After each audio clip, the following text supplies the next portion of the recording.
মেয়েকে ধর্ষণ করেছে, মামলা করায় এখন উল্টা আমরাই বিচার চাই। জানাবো শামীম ওসমানের খেলা আর হলো না। জানাবো বিএনপিকে কি কেউ ভুল বোঝাচ্ছে, এবং সর্বশেষ জানাবো যুবদল কর্মীর বাড়িতে আগুন দিল আওয়ামী লীগ নেতা। দর্শক শুনছিলেন সংবাদ শিরোনাম, এখন বিস্তারিত। মেয়েকে ধর্ষণ করেছে, মামলা করায় এখন উল্টা আমরাই বিচার চাই। নাটোরের গুরুদাসপুরে স্কুল ছাত্রীকে অপহরণ ও ধর্ষণে অভিযুক্ত বিএনপি নেতা ও প্রধান শিক্ষক ফিরোজ আহমেদের দৃষ্টান্তমূলক শাস্তির দাবিতে মানববন্ধন অনুষ্ঠিত হয়েছে। গতকাল ধর্ষণের অভিযোগে অভিযুক্ত ফিরোজ আহমেদ ও তার সহযোগীরা ধর্ষণের শিকার ও স্কুল ছাত্রীর বাবা ও তৎকালীন গুরুদাসপুর থানার ওসি বিচার দাবি করে মানববন্ধনে বিক্ষোভ মিছিল করে। মূলত এর জেরেই ভুক্তভোগীর পরিবার ও এলাকাবাসী পুনরায় ফিরোজের শাস্তির দাবিতে ফুঁসে উঠেছে। মানববন্ধনে মামলার সাক্ষী মোজাম্মেল হক বলেন, ফিরোজ জামিনে বের হয়ে এসে আমাদেরকে হুমকি ধামকি দিচ্ছেন, এতে বিচারাধীন কাজ প্রভাবিত হচ্ছে। আমরা আদালতের কাছে অনুরোধ জানাই ফিরোজের জামিন বাতিল করে দ্রুত কারাগারে পাঠানো হোক এবং বিচার কার্য সম্পন্ন করে সর্বোচ্চ শাস্তি প্রদান করুক। ধর্ষণের শিকার ওই শিক্ষার্থীর বাবা কান্নাজড়িত কণ্ঠে ঢাকা পোস্টকে বলেন, কি দিন আসলো ভাই, আমার মেয়েকে অপহরণের পর ধর্ষণ করেছে, সেখানকার মামলা করেছি, এখন উল্টা আমরাই বিচার চাই। আমার সাক্ষীদের হুমকি ধামকি দেয়, আত্মীয় স্বজন বাজারে গেলে মারধর করতেছে, আমাকে আওয়ামী লীগ বানাচ্ছে, অথচ আমি ওয়ার্ড বিএনপির সভাপতি। সে নিজেকে বিএনপির বড় নেতা বলে দাবি করে, বিএনপি নেতা হলে কি সে এগুলো করতে পারে? দেশে কি আইন কানুন কিছু নেই? মানববন্ধনে অংশগ্রহণ করা ওই এলাকার বাসিন্দা তাসলিমা বেগম বলেন, একজন শিক্ষক হয়ে ছাত্রীকে ধর্ষণ করেছে, এরকম ঘটনা ঘটানোর পরেও সে কিভাবে মুখ দেখায়?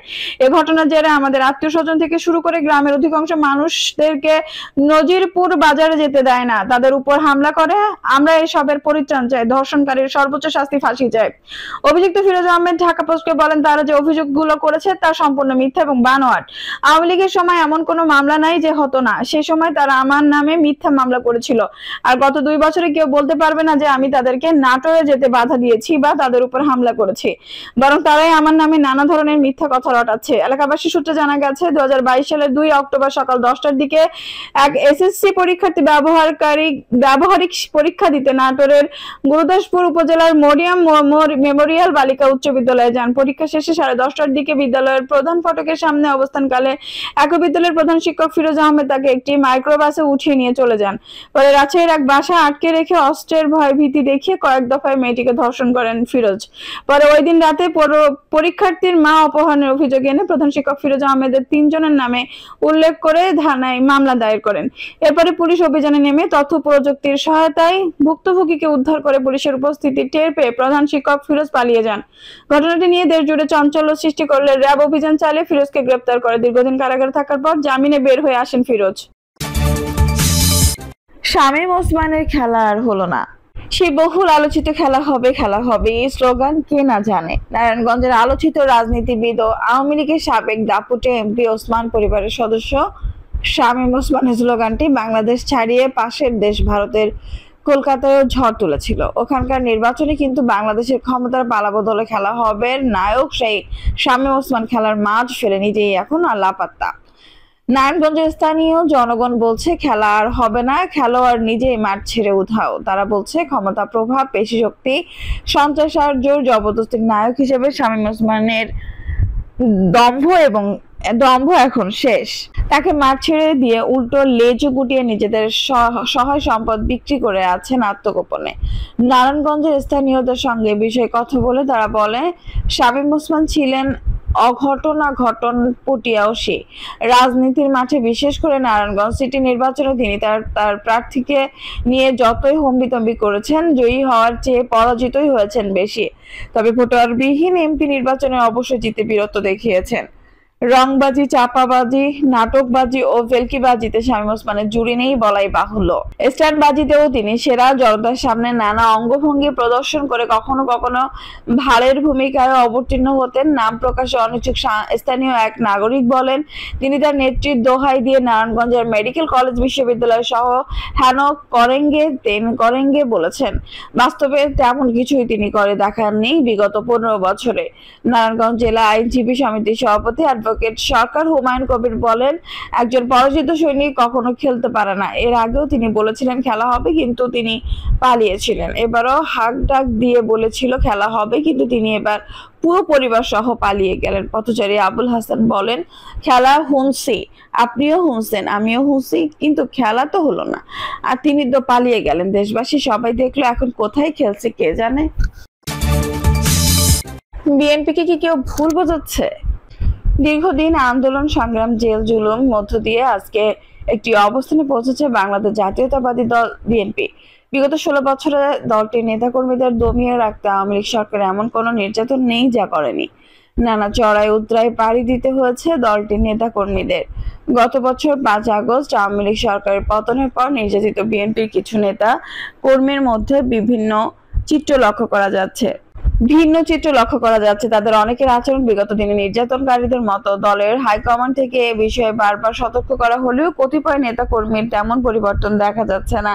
নির্বাচনমুখী দলটি অন্তর্বর্তীকালীন সরকারকে নানাভাবে সহায়তা করলেও কিছু ক্ষেত্রে সমালোচনা জারি রেখেছে। অবশ্যই এটা গণতন্ত্রের সৌন্দর্য, কিন্তু সৌন্দর্য নষ্ট হয় তখন যখন মিথ্যা বা ভুল বিষয়ে সমালোচনা বা প্রচারণা চালানো হয়। মিথ্যা প্রচারণায় জনগণ মুখ ফিরিয়ে নেয়, জনতার হাসির খোরাক যোগায়। রমজানের দ্রব্যমূল্য নিয়ে সম্প্রতি বিএনপির মিডিয়া সেলের অফিসিয়াল পেজ থেকে একটি কার্ড শেয়ার করা হয়েছে, যেখানে লেখা বেসামাল নিত্য পণ্যের বাজার। দাবি করা হয়েছে লেবুর হালি 200 টাকা। দ্রব্যমূল্যের বৃদ্ধির প্রতিবাদ করায় এই প্রথম জনগণের কাছে কোনো দল হাসির পাত্র হলো, কারণ তথ্যটি যথাযথ নয়। তাদের পোস্টের কমেন্ট বক্সে জনগণ তার উত্তর দিয়েছেন। 30 থেকে 80 টাকা হালিতে লেবু পাওয়া যাচ্ছে, এমনটা দাবি করে অনেকে বিএনপিকে ভৎসনা করেছেন। বিএনপি এমন বিভ্রান্তির তথ্য জনগণ ভালোভাবে নেয়নি, তা পোস্টের প্রতিক্রিয়া দেখে বোঝা যায়। পোস্টটিতে এখন পর্যন্ত 34,000 প্রতিক্রিয়া পড়ছে, যার মধ্যে 28,000 হাহাহা। অনেকে মজার ছলে বলেছেন, বিএনপিকে ভুল বোঝাচ্ছেটা কে? দেশের দ্রব্যমূল্যের ঊর্ধ্বগতি দীর্ঘদিন হলো। দ্রব্যমূল্যের লাগাম টানতে এই সরকার অনেক ব্যর্থতা আছে, তবে এবার রমজানে অনেক কিছু দামে আগের চেয়ে কিছুটা কম। কিন্তু সবচেয়ে বেশি হাহার ভোজ্য তেলের বাজার বিগত 6 মাসে নিয়ন্ত্রণ করতে পারেনি সরকার। সিন্ডিকেট করে আটকে রেখেছে ব্যবসায়ীরা। বাজারে ভোজ্য তেল নেই বললে চলে, কিছু জায়গায় পাওয়া গেলেও দাম প্রায় 1.5 গুণ। বাজারে কিছু সিন্ডিকেট ভাঙতে পারেনি এই সরকার, এর ব্যর্থতা তাদের নিতে হবে। এসব নিয়ে সমালোচনা হতেই পারে, আর যৌক্তিক সমালোচনা গণতন্ত্রকে সুন্দর করে তোলে। তবে সমালোচনা যদি অযৌক্তিক হয় এবং সেখানে যদি বা কিন্তু থাকে, তখনই সমস্যা তৈরি হয়। রমজানের বাজারটা নিয়ে প্রথম আলোর কথা প্রতিবেদন অনুযায়ী সপ্তাহ 2 আগে ঢাকার বাজার থেকে এক হালি লেবু আকার ভেদে 20 থেকে 40 টাকা কেনা যেত। রমজান শুরুর আগে দিন ঢাকার 4টি বাজার ঘুরে দেখা গেছে লেবু বিক্রি হচ্ছে হালি প্রতি 50 থেকে 80 টাকা দরে। লেবুর মতো দাম বেড়েছে শসা, লম্বা বেগুন এবং দেশি বিদেশি বিভিন্ন ধরনের ফলের। নিত্যপণ্যের মধ্যে চিনি, ছোলা, পেঁয়াজ, আলু, আটা ইত্যাদির দাম স্থিতিশীল আছে। বিশেষ করে মৌসুমের কারণে পেঁয়াজ ও আলুর দাম অনেকটাই কম। চিনি সরবরাহ ভালো, দাম বাড়েনি, বরং গত বছরের তুলনায় দাম এবার কম। তবে সংকট চলছে বোতলজাত সয়াবিন তেলের। এই সুযোগে খোলা তেলের দাম নির্ধারিত দরের চেয়ে লিটার 28 থেকে 33 টাকা বেশি দিতে হচ্ছে ক্রেতাদের।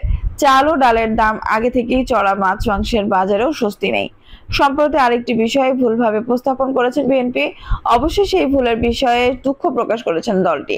বিসিএস প্রশাসন কল্যাণ সমিতির ভবনে বোমা হামলায় একজন নিহত, একজন গুরুতর আহত হয়েছেন উল্লেখ করে বিএনপি মহাসচিব মির্জা ফখরুল ইসলাম আলমগীর একটি বিবৃতি দিয়েছিলেন। তবে ঘটনাটি বোমা হামলার ছিল না, মূলত ছিল এসি বিস্ফোরণের ঘটনা। দলটি নতুন এক বিবৃতিতে জানায়, আগের বিবৃতিটি ভুল তথ্যের উপর ভিত্তি করে দেওয়া হয়েছিল। দুঃখ প্রকাশ করলেও বিএনপির উচ্চ পর্যায় থেকে এমন ভুলভাল তথ্যের ব্যাপক সমালোচনা করেছেন নেটিজেনরা। সবার প্রশ্ন, এমন স্পর্শকাতর বিষয়ে ভালোভাবে তথ্য যাচাই না করে কিভাবে এমন বিবৃতি দেয় তারা? কে বা কারা তথ্য দিচ্ছে, তাদের উদ্দেশ্যটা কি? এতে বিএনপির সুনাম নষ্ট হচ্ছে, বই বাড়ছে না।